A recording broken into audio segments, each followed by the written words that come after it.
Hi BookTube, how are you doing? I am here just like last week, straight out of bed and completely disheveled. Excuse my poor conditions. But I wanted to make this casual update, Friday Reads video. Um, I've been reading Lolita by Vladimir Nabokov for like a gazillion years, for what feels like an era. It's the end of an era. Friends? No? No one? Really? Well, I've been reading Lolita for an era, what feels like an era, and I'm still only just halfway through the damn book. And when I say damn book, I do it with a lot of love because I am absolutely loving this book. It might be the best novel that I've read since, oh man, I don't know, I am loving this.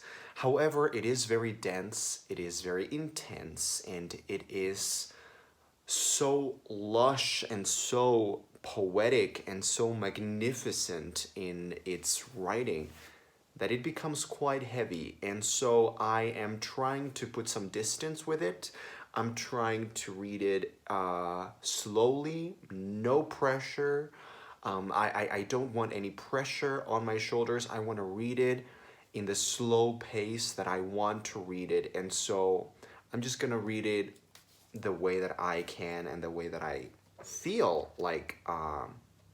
And so, yeah, I'm just sort of casually reading it whenever I feel inclined to reading it. But I decided to start a new novel because I am just a stupid person apparently, and I have a lot of books going on at the same time. I am reading a lot of different things at the moment, and of course, I am so stupid that I decided to start another one, a new novel. Um, but you know, sometimes when you're reading a lot of stuff and you feel overwhelmed by all the books that you're reading, I feel like a good solution, at least for me, is to start reading something else, something that will sort of break the status, break the mindset in which you have found yourself in. Um, so I've decided to start reading this book, which is Kiss of the Spider Woman by Manuel Puig. This is the original Spanish version, El Beso de la Mujer Araña. And I know this has been adapted into a play, a musical, and I don't know what else.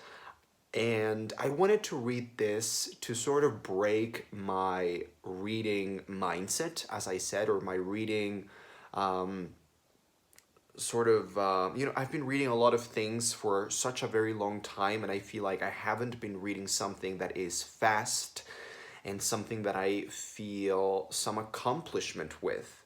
And so I wanted to read this because this is very curious in the way that it's written.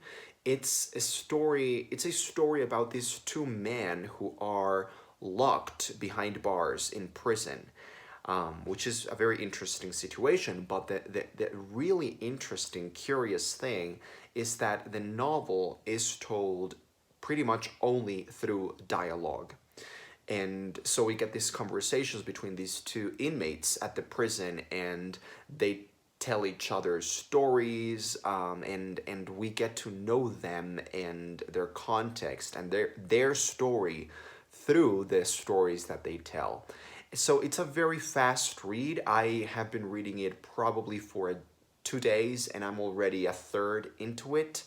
And I am really enjoying it. It's very fast. It's also written in Argentinian Spanish, which I really love. There's nothing more attractive than the Argentinian accent, or the Argentinian way of using Spanish. So I'm gonna give you just a couple of examples. I really love it because I read it and I actually hear the sounds in my head, and I just love that melodic cadence that Argentinian people have when they talk. For example, this is just a fragment of how it sounds in my head. Um, Toma, no hagas cumplidos. No, te digo que no. ¿Por qué me voy a quedar con el plato grande? Porque sé que te gusta la polenta. No tengo hambre, Valentín. Pensás que te va a hacer bien. No, mira, aún no está tan mal. No quiero, no tengo hambre. ¿Tenés miedo de engordar? No. Come entonces, Molina. Hoy está bastante buena la polenta, estilo yeso. Yo con el plato chico tengo de sobra. Well, I'm probably doing a very bad sort of stereotypical Argentinian accent. Um, but yeah, I love reading this kind of thing. I love reading something that is so focused on dialogue. Dialogue has always been my favorite aspect of a narrative, and the fact that this is told through dialogue exclusively is really, really cool. And I'm hoping to finish this within a week. It's not very long. It's very short. So I will be reading that, Kiss of the Spider Woman. I will also be continuing with Lolita, but very, very slowly. I will probably read a chapter during the week.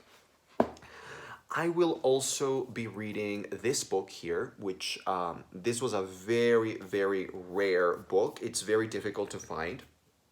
I had to order it from Amazon, and it was very expensive because this is an ancient book. It's a book that you cannot find anymore. My mother lives in Argentina. She lives in Buenos Aires. Buenos Aires is the capital city of psychoanalysis in the world pretty much now. It's very easy to find books on psychoanalysis in Buenos Aires. I went to Buenos Aires last year and I came back with approximately 60 books on psychoanalysis. They have everything, but not even there could she find this book. This book was a jewel, a treasure to find. This is a study on the Radman, who is one of Freud's most important, most popular, famous cases that he worked with. And this is Stuart Schneiderman's appreciation or study on the Radman. And it's a very slim book. It was stupidly expensive for what it is, but it is a very, very cool book to own. So it's definitely one of the jewels of my psychoanalytical library now. So yeah, I will probably read this during the week because I have to do it anyway for class. And finally, I have this going on. This is Stranger Things Happen. It's a collection of short stories by Kelly Link. And if you know Kelly Link at all, well, you know that she's a weird writer. And I say that with a lot of love because I really, really like her, but she has a very particular style, and not everyone will get along with that style. She writes a lot of fantasy, magical realism, surrealism, fabulism. It's that kind of thing which, in and of itself, can be very bizarre and very disconcerting, and it can throw some people off. Certain readers just do not want to read fabulist fiction or magical realism or fantastical fiction, bizarro fiction. This is very bizarre. But what I really like is that Kelly Link always has a very literary angle to her writing as well. And so even if you're reading this very kooky stuff, there's always a literary thing going on.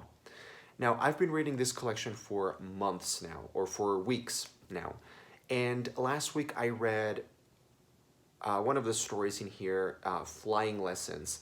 And I really enjoyed it, but what I feel with these stories from this particular collection so far is that I really enjoy reading them, especially reading them out loud to myself. The language has this kind of fluidity, this kind of melody, this musicality, which I really, really enjoy.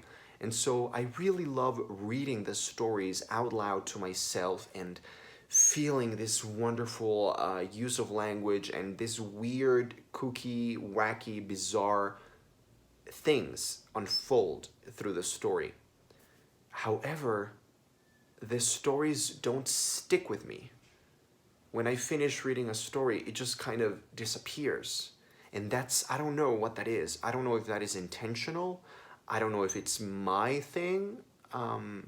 because maybe I'm not reading this book the way I should. Maybe I'm just, cluttered. Maybe I don't have enough headspace to be containing these stories in my mind right now. I don't know what it is, but it's happened to me with the four stories that I've read so far. They kind of blur, they go away once I'm done with them. But I couldn't say that I am not enjoying this collection. I am. It's just weird. I mean, it's weird.